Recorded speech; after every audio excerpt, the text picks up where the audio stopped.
பாகிஸ்தானின் பொருளாதாரம் பாதாளத்தில் விழும் அளவுக்கான சம்பவம் ஒன்று தற்போது நடந்துள்ளது. இது தொடர்பான கூடுதல் தகவல்களை தற்போது பார்க்கலாம்.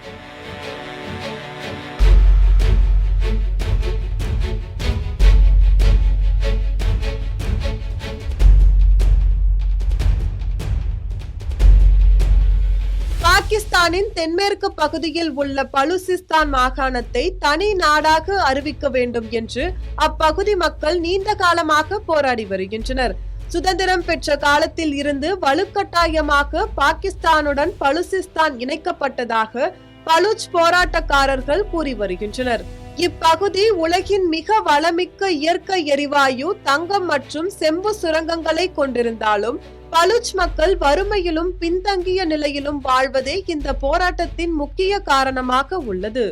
இப்பகுதியில் உள்ள கனிம வளங்களை சீனா உள்ளிட்ட வெளிநாடுகள் கொள்ளையடித்து செல்வதாகவும், சீனா பாகிஸ்தான் இடையிலான திட்டங்கள் தங்களின் வாழ்வாதாரத்தை அழிப்பதாகவும் கூறி சீன திட்டங்கள் மற்றும் பாகிஸ்தான் ராணுவத்தை குறிவைத்து தொடர் பலத்த தாக்குதல்களை பலூச் கிளர்ச்சியாளர்கள் நடத்தி வருகின்றனர்.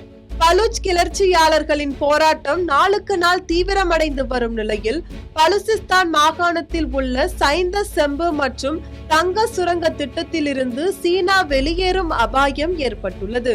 அதாவது கடந்த 2001ஆம் ஆண்டு முதல் சீனாவின் அரசு நிறுவனமான மெட்டாலஜிக்கல் கார்ப்பரேஷன் ஆஃப் சைனா மற்றும் பாகிஸ்தானின் சைந்தக் மெட்டல்ஸ் லிமிடெட் ஆகியவை இணைந்து இந்த சுரங்கத்தை வெற்றிகரமாக இயக்கி வந்தன. இதன் மூலம் பாகிஸ்தானின் கனிம வளம் பெருமளவு ஏற்றுமதி செய்யப்பட்டு வந்ததுடன் இரு நாடுகளுக்கு இடையேயான பொருளாதார உறவின் அடையாளமாகவும் இது விளங்கியது.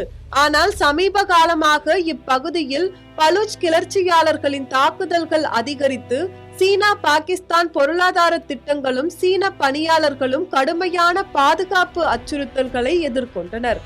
தற்போது தீவிரமடைந்து வரும் பாதுகாப்பு கவலைகள் மற்றும் தளவாட பொருட்கள் கொண்டு செல்வதில் ஏற்பட்டுள்ள தடைகள் காரணமாக நிலைமை தொடர்ந்தால் 1 மாதத்திற்குள் சுரங்க பணிகளை முழுமையாக நிறுத்தப் போவதாக சீனா எச்சரித்துள்ளது. இந்த திடீர் முடிவு பாகிஸ்தானின் பொருளாதாரத்திற்கு பெரும் அதிர்ச்சியையும் வெளிநாட்டு முதலீடுகள் மீதான நம்பிக்கையையும் கடுமையான கேள்விக்குறியாக மாற்றியுள்ளது.